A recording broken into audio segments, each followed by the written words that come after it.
तो आज की सुपर बैटल होने वाली है एपोकलिप्स और thanks. Sorry sorry sorry sorry auto correct हो गया, वो थैनोस था। तो आज की सुपर बैटल होने वाली है थैनोस और एपोकलिप्स के बीच। लेकिन सबसे पहले ओरिजिन। तो थैनोस एक पागल टाइटन है जिसकी उम्र लगभग 1000 साल है। लेकिन एक दिन टाइटन यानी थैनोस के प्लेनेट पर पॉपुलेशन बहुत ज़्यादा बढ़ गई, जिसकी वजह से वह दवा दारू मेरा मतलब खाने पीने और जिंदा रहने की जो ज़रूरत की चीज़ें होती है वो कम पड़ने लग गई, जिसकी वजह से धीरे धीरे करके टाइटन्स मर गए। और तब से थैनोस का एक ही मिशन बन गया कि यूनिवर्स की 50% पॉपुलेशन को खत्म कर देना। इसलिए थैनोस इन्फिनिटी स्टोन्स को कलेक्ट करता है ताकि जो उसके साथ हुआ वो आगे चलकर किसी के साथ ना हो। अब एपोकलिप्स एक म्यूटेंट है जो हजारों सालों से इस प्लेनेट पर एग्जिस्ट करता है। अब ऐसा नहीं है कि एपोकलिप्स एक इमॉर्टल बीइंग है, लेकिन जो इमॉर्टल है वो है एपोकलिप्स की कॉन्शियसनेस। सिंपल भाषा में बोला जाए तो एपोकलिप्स के लिए पेट्रोल वही है, बस गाड़ी चेंज हो जाती है। ये एक बैड जोक था, लेकिन एपोकलिप्स टाइम आने पर अपनी कॉन्शियसनेस दूसरे बॉडी में ट्रांसफर कर देता है, जिसकी वजह से एपोकलिप्स को दो फायदे होते हैं। सबसे पहला फायदा, जब भी एपोकलिप्स बॉडी को चेंज करता है उस म्यूटेंट की पावर एपोकलिप्स को मिल जाती है। और दूसरी बात, वो हमेशा जिंदा रहता है और खुद को एक्समैन का मसीहा यानी प्रोटेक्टर मानता है।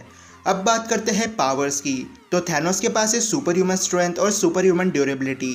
थैनोस ने वेपन चलाने में मास्टरी कर रखी है और थैनोस इंटेलिजेंट भी है। लेकिन अपनी स्ट्रेंथ से थैनोस ने आयरन मैन के आर्मर को तोड़ दिया था और ये आर्मर मार्क 50 था। और मार्क 50 अपने आप में इतना ड्यूरेबल था कि वो एक मून के टुकड़े के नीचे आ गया था, तब भी टोनी को कुछ नहीं हुआ। अब हो सकता है कि मार्क 50 के नैनो पार्टिकल्स खत्म हो गए थे, लेकिन फिर भी थैनोस ने आर्मर तो तोड़ दिया ना, और इस वाइब्रेनियम डॉल के सिर से पत्थर भी ले लिया। लेकिन शूरी ने पहले ही विजन के सर को थोड़ा नाजुक बना दिया था, तो हम इस फीट को ऐड नहीं करने वाले। और अपने पंचेस से थैनोस ने थॉर के मुंह से खून निकाल दिया था और ग्रूट के ब्रांचेस को भी आराम से तोड़ दिया। और जब थैनोस का हाथ स्नैप करने की वजह से डैमेज हो गया, तब भी थैनोस की स्ट्रेंथ कैप्टन मार्वल से ज़्यादा थी।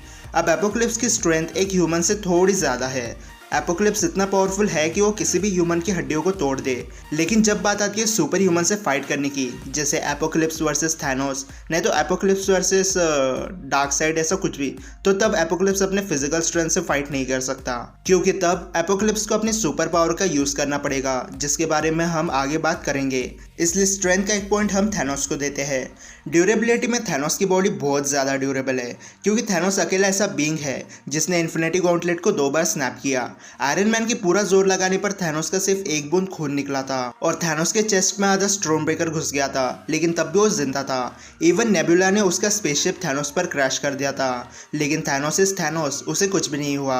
एपोकलिप्स अपनी कॉन्शियसनेस को एक म्यूटेंट से दूसरे म्यूटेंट में ट्रांसफर करता है, इसलिए एपोकलिप्स की बॉडी नॉर्मल ह्यूमन से थोड़ी ज़्यादा ड्यूरेबल है। लेकिन अगर ह्यूमन एपोकलिप्स को पंच करे तो उसे दर्द होता है। लेकिन एपोकलिप्स के पास रीजनरेटिव हीलिंग फैक्टर भी है। एपोकलिप्स के पास एक आर्मर है जो मूवीज में क्लियर नहीं है कि किस मेटल का बना है, हालांकि कॉमिक्स में सेलेस्टियल आर्मर है। लेकिन जब जीन ग्रे ने अपनी पावर अनलिश की तब एपोकलिप्स का आर्मर टूट गया था। लेकिन अगर देखा जाए तो थैनोस के पास भी अच्छा खासा आर्मर है, जिसने लाइटनिंग स्ट्राइक को फेस किया है। लेकिन एट द एंड ये दोनों कैरेक्टर बहुत ज़्यादा ड्यूरेबल है, इसलिए हमें दोनों को एक एक पॉइंट देना होगा। अब ये दोनों सुपर विलन की कोई वीकनेस नहीं है जो ये एक दूसरे के खिलाफ यूज़ कर सकते हैं।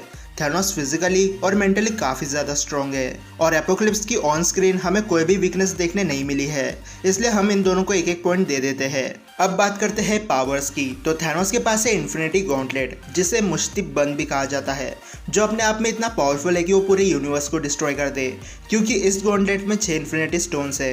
पावर स्टोन पूरे प्लेनेट को डिस्ट्रॉय कर सकता है, स्पेस स्टोन कहीं भी टेलीपोर्ट करवा सकता है, माइंड स्टोन माइंड को कंट्रोल करने के साथ एनर्जी बीम को प्रोजेक्ट कर सकता है, रियलिटी स्टोन रियलिटी को मैनिपुलेट कर सकता है, टाइम स्टोन अपने नाम की तरह टाइम को मैनिपुलेट कर सकता है, और सोल जेम सोल को मैनिपुलेट करने में मदद करेगा।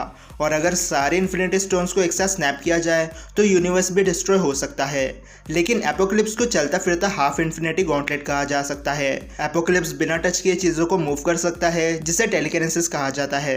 रियलिटी को मैनिपुलेट कर सकता है, म्यूटेंट की पावर को उनके फुल पोटेंशियल पर ले जा सकता है, टेलीपोर्ट भी हो सकता है और एनर्जी शील्ड बना सकता है। तो अब बात करते हैं कि अगर एपोकलिप्स और थैनोस आपस में फाइट करे तो विनर कौन बनेगा।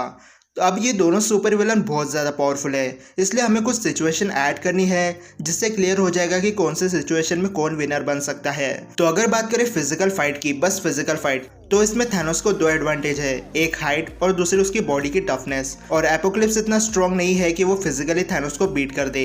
आखिरकार वो एक ह्यूमन जैसा है जिसके पास म्यूटेंट की पावर्स है, लेकिन थैनोस ने अकेले अपने फिजिकल स्ट्रेंथ से सुपर हीरोज की बैंड बजा के रख दी थी। और जैसा थैनोस ने आयरन मैन के साथ किया वैसा ही थैनोस एपोकलिप्स के साथ भी कर सकता है। अब बेशक यहाँ पर एपोकलिप्स का हीलिंग फैक्टर उसकी हेल्प करेगा, लेकिन हीलिंग फैक्टर तब काम आता है जब बॉडी को कट लग जाए, लेकिन थैनोस अपने पंचेस से एपोकलिप्स को नॉकआउट कर सकता है। सेकंड सिचुएशन है विदाउट प्रिपरेशन फाइट की। और अगर बिना प्रिपरेशन के फाइट हुई और अगर थैनोस के पास इन्फिनिटी गॉन्टलेट ना हुआ तो इस बैटल को जीतने के लिए एपोकलिप्स को बस सोचना है और थैनोस ऐसे ही मर जाएगा।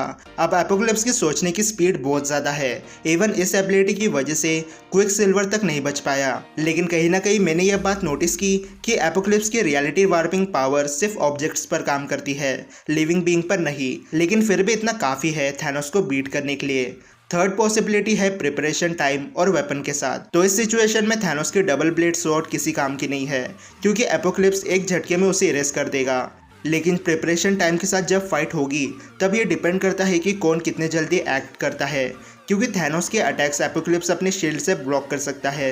लेकिन मुझे नहीं लगता कि एपोकलिप्स प्रिपरेशन के साथ भी थैनोस से जीत पाएगा, क्योंकि थैनोस के पास 6 इन्फिनिटी स्टोन्स है और टाइम स्टोन के साथ थैनोस पहले ही फाइट की विनिंग पॉसिबिलिटी को देख सकता है, या एपोकलिप्स को रियलिटी स्टोन से कुछ भी बना सकता है। यह ऐसा भी हो सकता है कि फाइट शुरू होने से पहले ही खत्म हो जाए, क्योंकि अगर थैनोस के पास इन्फिनिटी स्टोन्स हो और ऊपर से प्रिपरेशन टाइम भी, तो थैनोस फाइट करने के लिए रुकेगा ही क्यों, वो पहले ही स्नैप कर देगा, जिसकी वजह से एपोकलिप्स वही डिसइंटीग्रेट हो जाएगा।